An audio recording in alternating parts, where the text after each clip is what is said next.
All right, I got a special treat for House of L. I've been trying to chase Zach down to be on this podcast for as long as this podcast has been in operation, and luckily he said yes to come on and talk with me. Zach Zabin, the great Zach Zabin, joining me here on House of L. Dude, what's up? I'm guessing you ran out of everyone else you wanted to talk to, that you went all the way down to Z, punched my number up and said, "Hey, let's talk." No, man, that is not it at all. People love hearing from you. So I wanted to pick your brain for a few minutes about a couple of different things. And this week I've been doing a lot of pods about the Super Bowl and covering the Super Bowl, and we've both covered Super Bowls. So what do you remember about the Super Bowl in Miami? Like, well, what stands out from being there and covering a team that you cover actually in a Super Bowl? Well, one of the really cool things for me personally has nothing to do with the Bears. But when I was in college, I had a radio show with Marvin Harrison, and he ended up getting to the Super Bowl for the first time with the Colts, Super Bowl 41 down in Miami. And during warm-ups, he stops the warm-ups with Peyton Manning and jogs over to the Bears sideline because he saw me and gives me this big hug. And he goes, "How about this? Both of us have reached the Super Bowl at the same time." And it was kind of cool. Obviously, he did a lot more work than I did. I was just along for the ride with the Bears that season. But that was pretty cool. That's the first time that I got chills prior to the game. I was enjoying the whole week leading up to it because there's a lot of craziness that comes with covering the Super Bowl. But the other big thing is I thought the Bears had a really good chance to win. And I knew at the time to never take the moment for granted. Now, I don't think any of us could have foreseen what would happen to the Bears from that point forward. But it was just really cool because you knew the Bears internally felt they had a huge advantage on special teams. You know, with the way that the Colts roster was constructed back then, they couldn't prioritize special teams because they were loaded offensively and some pretty good defensive weapons too. So you're never going to be a complete team in that area, right? So that was their weakness, whereas the Bears had a major advantage on special teams. Obviously, Devin Hester, and they had a terrific punter back then, and Brad Maynard, and Robbie Gould was early on in his career. He had hair back then. He was a weapon too.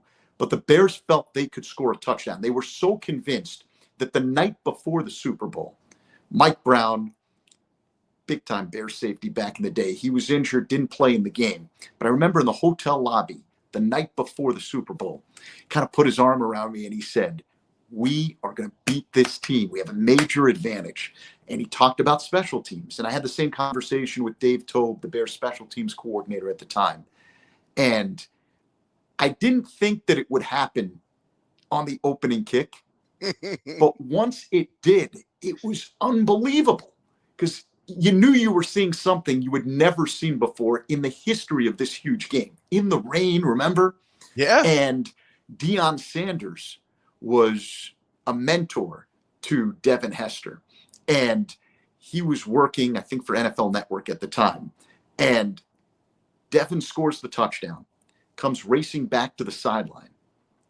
And Deion Sanders is on the sideline. There were all these VIPs on the sideline during a Super Bowl. Deion Sanders kind of jumps over my shoulders to go and congratulate Devin. It was just an unbelievable moment. And that's what stood out to me. Covering everything was the personal stuff with Marvin Harrison and then watching the Bears do something really special. And we knew at the time, you covered that team too, if the Bears scored a special teams touchdown, it almost always meant a victory. And there were weird things that happened throughout the course of the game. Remember, you had, I don't know, I mean, anytime Adam Vinatieri misses a field goal, you're thinking, all right, things are going your way here. But unfortunately, the Bears were not able to rally after taking the big lead and giving it up. And you knew that when that game ended, you may never experience this again. And we're still waiting for that next time. I want to talk to you about that too, but I want to go back because you brought up a name that has been talked about on this podcast a lot, and that's Mike Brown. My theory, and I want to know what you think of it because you covered those teams with me. If Mike Brown or Tommy Harris play in that game, I think the Bears win. Either 100%, one. 100%. Because I don't think the Colts are able to get their running game going with the kind of effectiveness that they had in that game if Tommy Harris is clogging up the middle. So that's number one. Number two, if you remember, there was a broken play defensively. It was raining. The Bears felt like the Colts kind of knew their plays, so they switched their signals. You saw them checking the wristbands, and there was a miscommunication on one of the plays. And Daniel Manning, who was in there for the injured Mike Brown, and he had a terrific season. He did. But unfortunately, on that error, Reggie Wayne is untouched for a touchdown, and that's hard to make up. You can't give up freebies, and when you do, it's tough to overcome that. And that's one of the big reasons that the Colts were able to win the game. I think the other thing is the Bears stopped committing to the running game in the second half for whatever reason. But, they jumped out to that big lead early. You're thinking, man, something really special could be going on here. And it just goes to show it's in the case for any football game, right? You cannot make unforced errors. And when you do, it comes back to haunt you.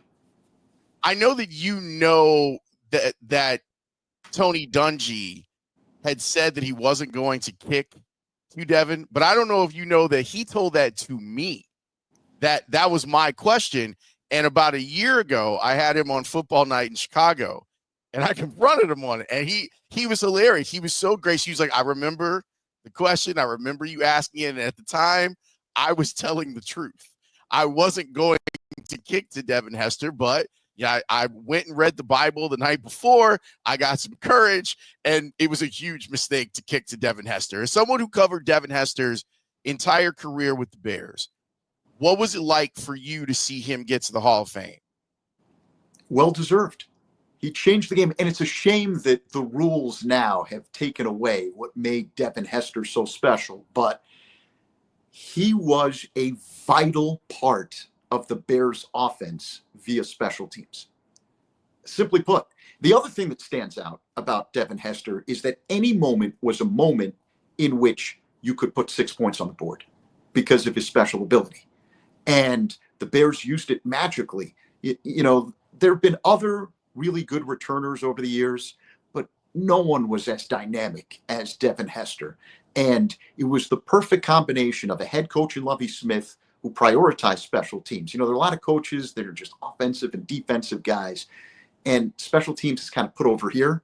Not so with Devin Hester, and not so with Lovie Smith. So he understood that special teams was a huge part of what the Bears did. So you had a head coach that appreciated it. You had this great player, and you had one of the best special teams coordinators in the history of the game, and Dave Tobey, still going strong, doing a really nice job with Kansas City. So I just think it was this perfect storm of all these things coming together. And once the Bears, I'm talking about the players now, once they realized just how special Devin Hester was, I think everyone was all in on trying to make every return a magical return. So Devin, to me, and I don't have a problem. Another thing is, I remember when they tried to make him a wide receiver, because remember, originally he was a defensive back and a return man. He wasn't the best defensive back. Then they moved, because he never had a position, right? That was the knock on him. That's why he fell in the draft. But once you saw what he could do with the ball in his hands, I don't have a problem whatsoever with the Bears getting a little greedy and making him a wide receiver. Why would you not want a weapon like this with the ball in his hands as often as you can get it? And it's really tough to learn how to play that position, wide receiver, at the NFL level. But I give Devin a heck of a lot of credit.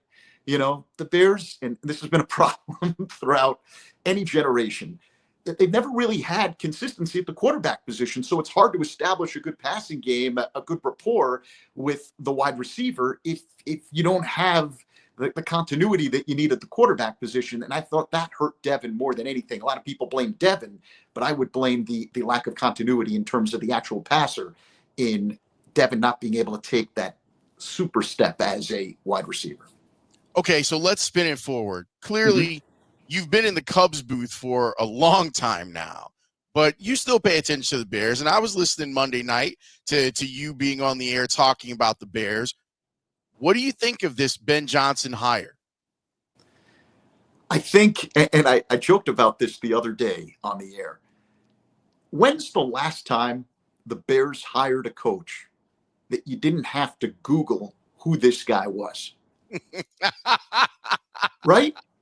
And I think that's the coolest thing about this. It doesn't mean that Ben Johnson is going to be a great head coach. He may not be. But I know this. You have a quarterback that has talent, but we didn't see it. I don't even think he began to scratch the surface of what he could be.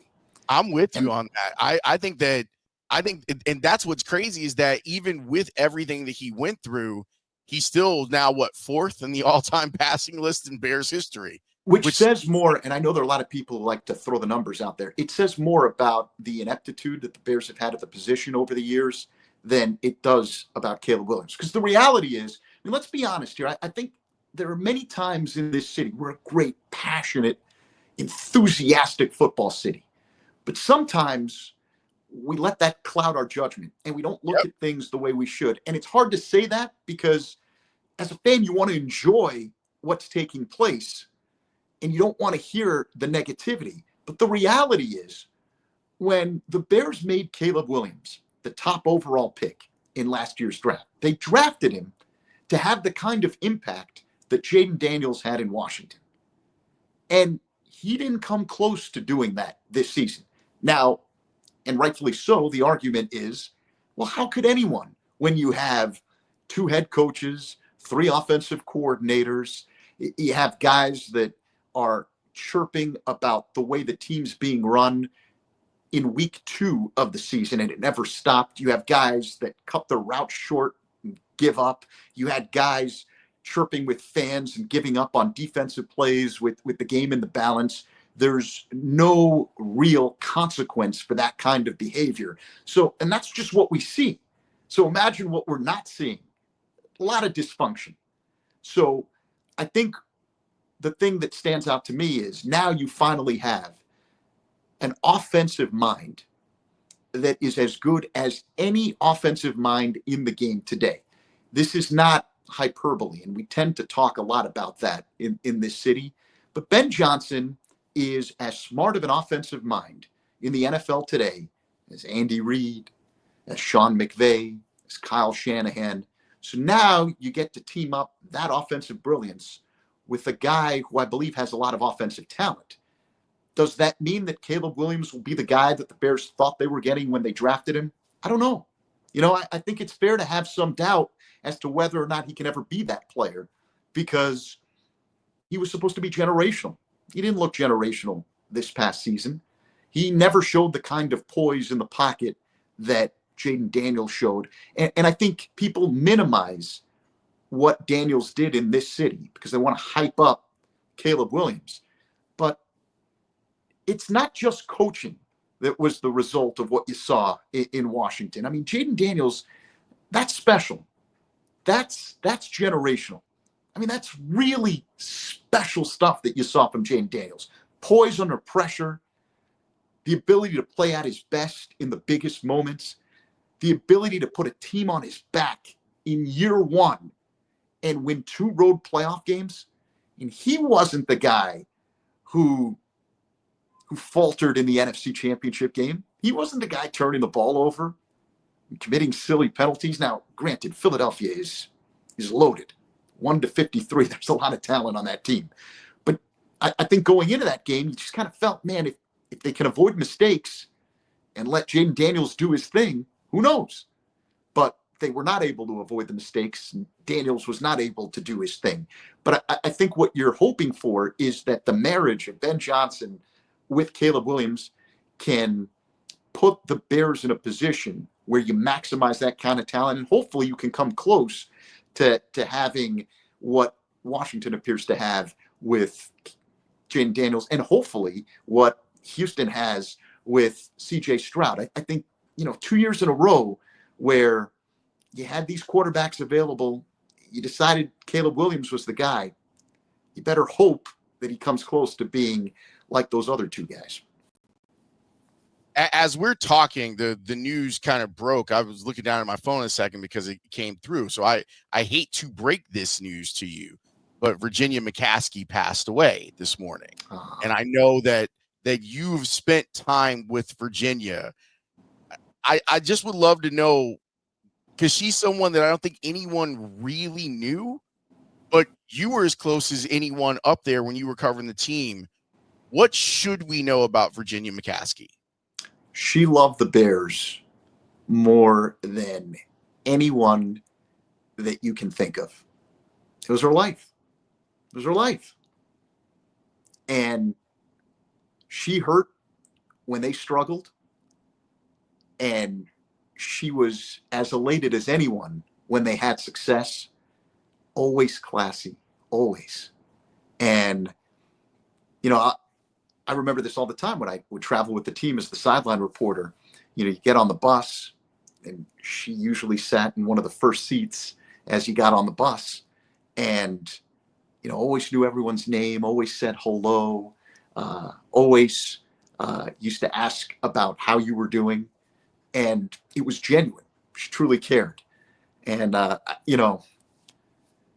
think the thing that is it's fitting that the final game she ever saw the Bears play was victory over the Green Bay Packers at Lambeau Field. How about that? Yeah, that makes it a pretty special thing for sure.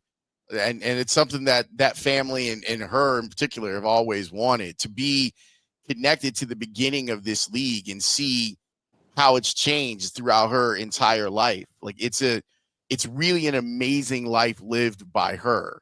And it's her presence was so big. I've joked on the air, it's like she'll outlive us all. Like everyone, like she is that strong. So I'm sad because anytime that there is death, it diminishes us. But to have someone who embodied in their own DNA the history of this thing that we love and can't get enough of, that's a pretty special thing to have in our presence and for the league to have overall. And look, they've tried for many years to get the Bears back on track. And it's because she cared as much as the most hardcore Bears fan out there. And at least now you feel as though the team is doing the right things to try and get back on the right track. Again, success isn't guaranteed, but I think we would all agree that there are certain moves that you have to make to put yourself in the best possible position to succeed. So they have all this cap space now. They've got all these draft picks. They have a young, talented player at the quarterback position who they've now married with a brilliant offensive mind, and the staff that this head coach is putting together, at least on paper, it appears to be pretty good. There are a lot of guys on that staff that you have heard of. Again, it goes back to the Googling thing. You had to Google who Matt Eberflus was. You had no idea. Even the most hardcore Bears fan wouldn't be able to tell you what Matt Eberflus did. Same thing with Matt Nagy when he was hired. John Fox, you knew about him, but I think he was at the end of his football head coaching journey when he got the job, and I understood why he was hired, because you had to fix the dysfunction that occurred before he came here. There's another guy you had to Google, Mark Trestman. Wait, they fired Lovie Smith, who was 18 games above 500, for a guy from Canada? You don't have these, and that's not a knock on Trestman, but you just took a guy who was as successful as anyone had been with the Bears since Ditka, and you replaced him with an unknown. And that's one of the cool things about this hiring cycle and this offseason with the Bears. Again, there's still a lot of issues. The same person that constructed the team that's won 15 games over the last 3 years is still being asked to fix it. So it doesn't mean that it's all going to be right. But at least the moves make sense. And that's what you want, right? Like, you want to have a team that when you look at the way they're being constructed, it makes sense. Like the White Sox, one of the worst teams in the history of Major League Baseball over the last few years. But now they have one of the top farm systems in the game. You can kind of see the plan. Does it mean it's going to work out? No, again, nothing's guaranteed. But there's a method to what they're doing, and you can finally see it. With the Bulls, right? They're trading away, or trying to trade away, guys that have given you some enjoyment over the last few years, but collectively as a team, not good enough to be where they need to be. So they go out and they decide, you know what? We're going to start trading this away. We're going to get some extra draft picks. We're going to have some cap flexibility. We're going to try and put ourselves in the best possible position to increase our odds in the draft lottery. And there's more than just Cooper Flagg that is going to be available in this year's draft. There are a lot of game changers. So the Bulls are trying to put themselves in a position to get one of those guys. With the Cubs, you had Cody Bellinger, who over the last 2 years, arguably their best offensive player, one of their top defenders as well at multiple positions. But the Cubs were just good enough to not be good enough. So what do? They trade away Cody Bellinger. They go out and acquire Kyle Tucker, who's a top 10 hitter in the game today, even though you don't associate him with those guys. But numbers are the numbers. You can't hide that. And they're trying to put themselves in a position where they're just a tick better than they were to be able to get in the dance and make some hay.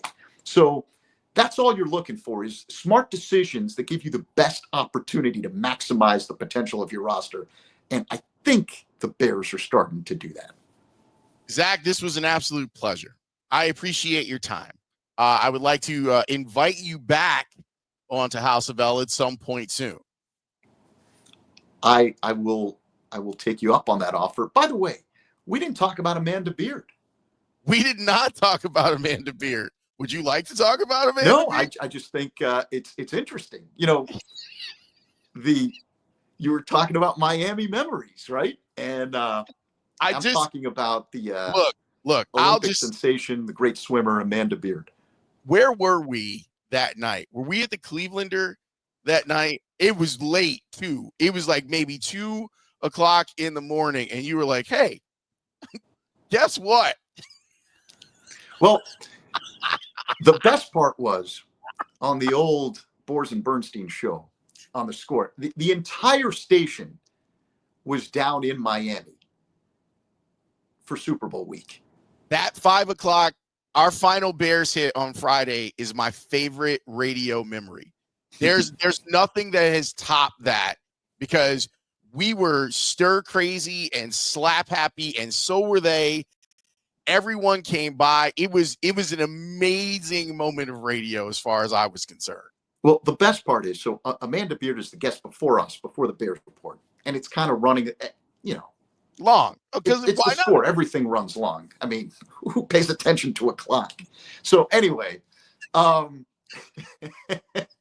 it's not like we have things to do, but it's great radio if you're in your car. You're stuck in traffic, right? Across every expressway in town. And you're listening to Dan asking Amanda Beard, and I forget what, there's so many different celebrities on Radio Row that are, there to promote some sort of product. I forget what she was promoting. But Dan starts talking to her about the impact that chlorine has on her hair. Yes. And I'm sitting there, and of course Dan would ask that. And she has this look of boredom.